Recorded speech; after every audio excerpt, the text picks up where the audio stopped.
very controversial, because we went in for a major economic restructuring at that time, which, you know, the economy was going this way, and after Roger Douglas was going that way. Yeah.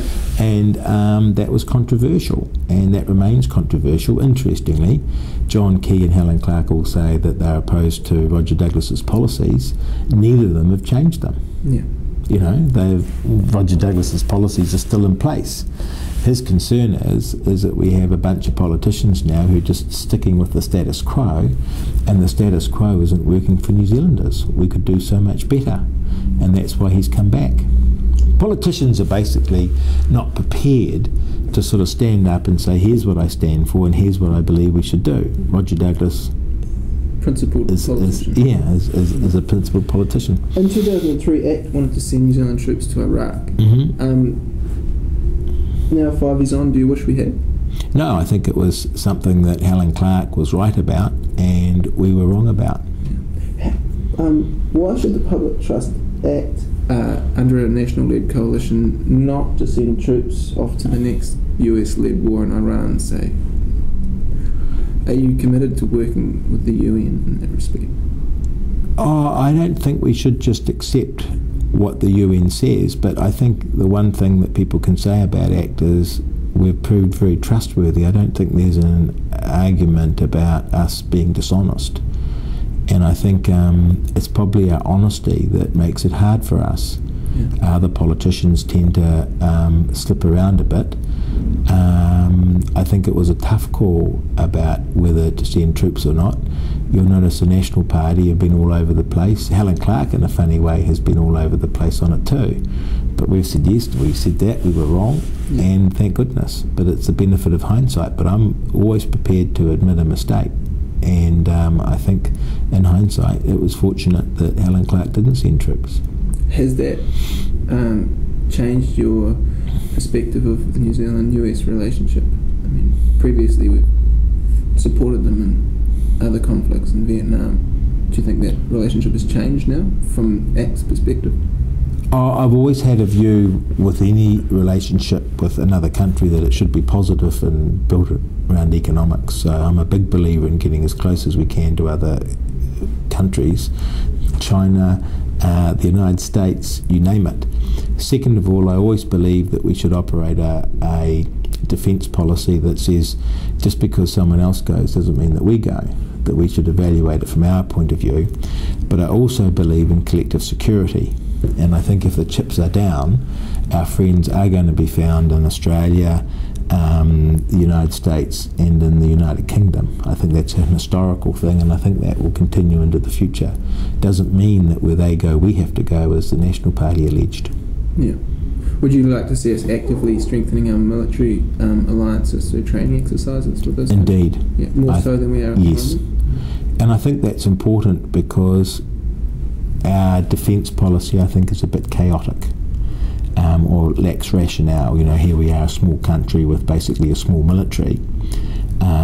We actually aren't exposing our troops, except our SAS, to working with other military operations, and therefore they're not getting that lift. And if we were engaged, heaven forbid, in a conflict, we would be less prepared than we should be. Do you think our troops should be in Afghanistan engaged? Look, we're there as part of a, quote, peacekeeping mission, but do you think it is? No, I think that's politics. Yeah. I mean, you know, we went off to World War II to keep the peace too. You know, we had to shoot our way through to the peace, and it's very clear that in Afghanistan it could erupt.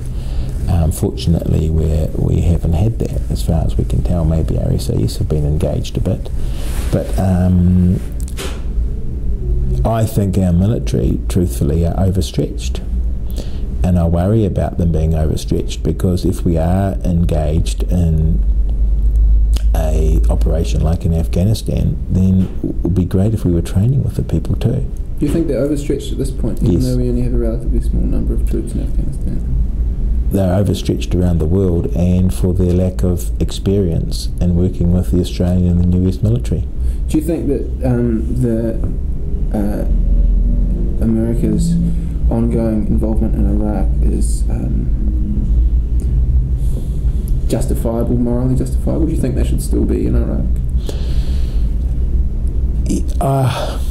Yes, because I think it's going to be a hard exit. I think that's been the trouble with Iraq. If you look at it, it was easy to conquer, harder to get a transition. And what would happen if the US pulled out now? But it's not really heading in a...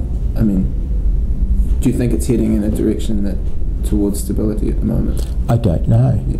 You know, I read reports both ways. Yeah. You know, and I don't know.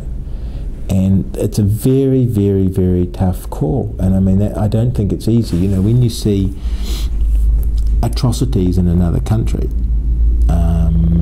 at what point do you involve yourself? When you see a dictator attacking his own people and killing them, at what point do you say, hang on, that's enough? Do you support the US's use of depleted uranium in those conflicts? Do you know about it? I've got no idea. I know about it. No, I mean, I'm not competent to make a decision. Yeah. I mean, if it's not something I've had to confront in our parliament, it's not something that I have researched or understood. Okay. So I would be doing, I guess, what most politicians would do, would be answering you in a knee-jerk way, and I'm not prepared to. No, I appreciate that. I really do. Activists recently deflated one of the Waihope spy dome information gathering centre giant golf balls. Do you know what they do? Do you know what as a member of parliament, are you privy to information about what they yes, and I am a bit more fortunate than most people and privileged because I'm on the government security committee with the Prime Minister and John Key. Yeah.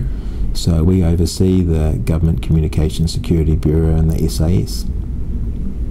So what are they for? I think a lot of the public are kind of spy bases. What is this? What does this mean? What do they do? Oh well, they gather information, but I'm not about to go beyond the law and reveal that. But there's nothing particularly